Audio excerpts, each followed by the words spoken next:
Χαιρετίζουμε όλους τους αγρότες και κτηνοτρόφους που ξεπέρασαν ψεύτικα διλήμματα, πιέσεις και βγήκαν στους δρόμους, όλους όσους συμμετείχαν στον μπλόκο και στις άλλες κινητοποιήσεις που πραγματοποιήσαμε υπό την πίεση των πολλών και οξυμένων προβλημάτων που δημιούργησαν όλες οι κυβερνήσεις με τις πολιτικές τους, δίνοντας δίκαιο, αξιοπρεπή και περήφανο αγώνα για την επιβίωσή μας, για να μείνουμε στα χωράφια μας, στα χωριά μας. Χαιρετίζουμε όλους τους φορείς, τα σωματεία που στήριξαν πολύ προγρά τον αγώνα μας, εκφράζοντας έμπρακτα την αλληλεγγύη στο δίκαιο των αιτημάτων μας. Δίνοντας δύναμη στον αγώνα μας, συνεχίζοντας, συμμετέχοντας στις δράσεις μας με επισκέψεις στον μπλόκο μας. Ο αγώνας μας έδειξε ότι δεν παλεύει μόνο για μας. Τα αιτήματά μας αφορούν όλο το λαό, γιατί τόσο στο ράφι όσο και στο χωράφι είναι η ίδια η αιτία που εξανεμίζει το εισόδημα. Η πόλη μας για την επιβίωση της αγροτιάς έγινε υπόθεση όλου του λαού, που πλέον συνειδητοποιεί ότι το δικαίωμά του να έχει φτηνά, ποιοτικά, υγιεινά προϊόντα για τη διατροφή και την κάλυψη άλλων βιωτικών αναγκών εξαρτάται από το αν ο αγρότης, ο κτηνοτρόφος, ο μελισσοκόμος στη χώρα μας θα μπορεί να παράγει και να ζει από τη δουλειά του.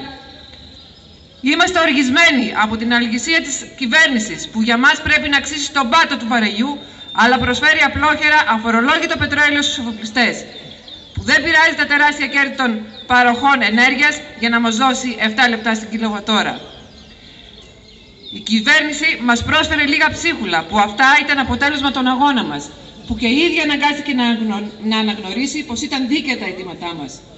Όμως με τα ψίχουλα δεν μπορούμε να ζήσουμε.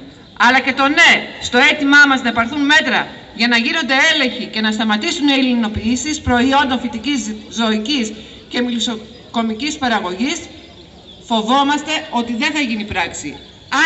Αν ληφθεί υπόψη ότι το πρόβλημα είναι γνωστό στην κυβέρνηση εδώ και χρόνια και κανένα μέτρο δεν παίρνει για την επίλυση.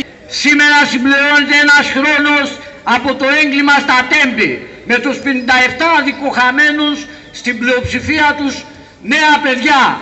Ένα έγκλημα προδιαγεγραμμένο, αποτέλεσμα μιας πολιτικής που προστατεύει και ενισχύει την κερδοφορία των λίγων σε βάρος της ζωής και των αναγκών των πολλών, του εργαζόμενου λαού. Εργαζόμενοι, υπάλληλοι, αγρότες, αυτοαπασχολούμενοι, νεολαίοι, συνταξιούχοι, γιατί τηρούμε τις υποσχέσεις μας. Την υπόσχεση που δώσαμε πέρυσι τέτοια μέρα, ότι αυτό το έγκλημα δεν θα ξεχαστεί. Όλων των νεκρών θα γίνουμε φωνή. Να φωνάξουμε ακόμα μια φορά ότι το δίλημμα, τα κέρδη τους ή οι ζωές μας δεν έχουν παρά μια επιλογή, τις ζωές μας. Χαιρετίζουμε το δίκαιο αγώνα των αγροτών και κτηνοτρόφων που ξεπερνώντας ψεύτικα διλήμματα και πιέσεις βγήκαν στους δρόμους.